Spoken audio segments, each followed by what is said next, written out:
Congrats, fellas. Trey, I wanted to ask you about prior to the 4-point play, obviously the idea of getting fouled on a 3-point attempt probably doesn't cross your mind. What was the plan for that closing stretch? And, I mean, how would you rate that in terms of clutch plays you've had throughout your career? I mean, when we were down 4, we just wanted to come down and get a quick bucket. So we ran a play that was going to open me up for the 3. And, you know, I didn't really expect him to jump and foul me. But, I mean, once I shot it, it felt good. And then, I mean, he kind of just, you know, was off balance and ran into me. So, you know, fortunately they caught it out of the other 3, 4 that they think I may have flopped on. But, luckily they caught it. I mean, it was a good play. As far as I can't really tell you where that ranks. I just know it's a good feeling, though.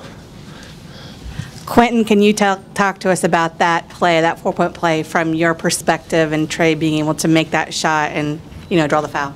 Well, when I got the reversal off the wing, I knew they was going down the screen. So when my man went up above the screen, I just ripped the baseline. Then I saw the big man's man help, and then I knew Trey was going to come around for a screen because I saw the pin in, and then he was just wide open. And then out of nowhere, I just seen dude fouling. And it was an and one. It was a tough play.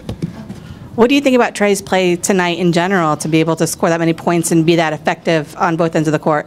It's just being a teammate is fun to watch. You know, having being able to pass the ball to someone and just trust them with the ball, knowing one's going to be a positive outcome. You know, that's a good feeling for me.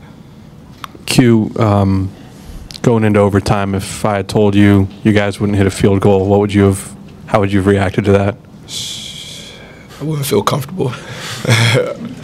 But the foul shooting came through again. Can you talk about that and what, I mean, how confident this group is, particularly Tyreek? Yeah. Looked great from the line tonight. Well, we work on free throws every day in practice, and then we shoot free throws before the game. So, you know, when we get to the free throw line, we just have the ultimate confidence in each other.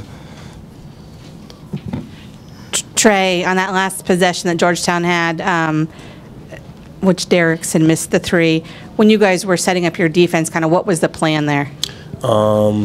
Were we up? What was that? Were we up 4 at the time, or up, what was 3? Well, yeah. Well, whatever it was, we didn't want him to get a 3. We wanted to switch everything, and we just wanted to make sure that we had a good contest on the shot. And we knew. I mean, we said previously, you know, don't jump on any shot fakes. Make sure that we're there on the catch on Pickett and Blair, and Davison as well, which is why we switched screens. And I think we executed that pretty good.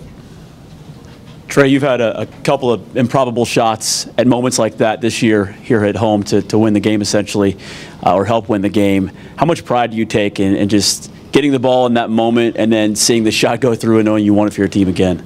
I mean, I think I take, you know, a pretty decent amount of pride in it. I mean, under the circumstances, I know that, you know, teams looking for me to, you know, make the best play possible to try to, you know, put us up or win the game. And, you know, when he drew the play up for me, I mean, I felt like I had all the confidence in the world, you know, that either Quentin was going to get a quick layup, or if he didn't have it, he was going to be smart enough to turn around and find me. So, I mean, I feel like I do take a lot of pride in that, but it's just, at the same time, it's just being confident going into it.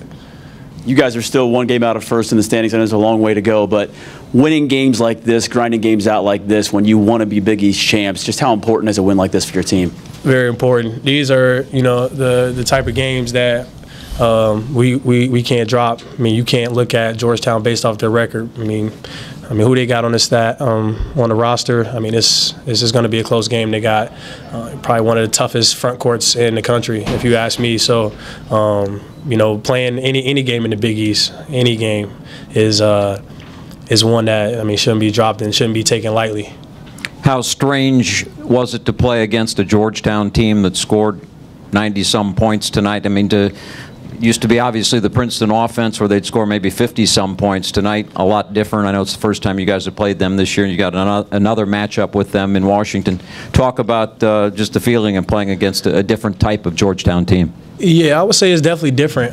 Just to see, you know, that type of lineup and a couple of players that I've played against the past 4 years, you know, kind of play at a faster pace. And I think it's good for them. You know, just with the athletic players that they have, and you know, just the roster that they bring, they need to play fast. So I mean, it was definitely different seeing Georgetown push the pace, but I think it was good for both sides.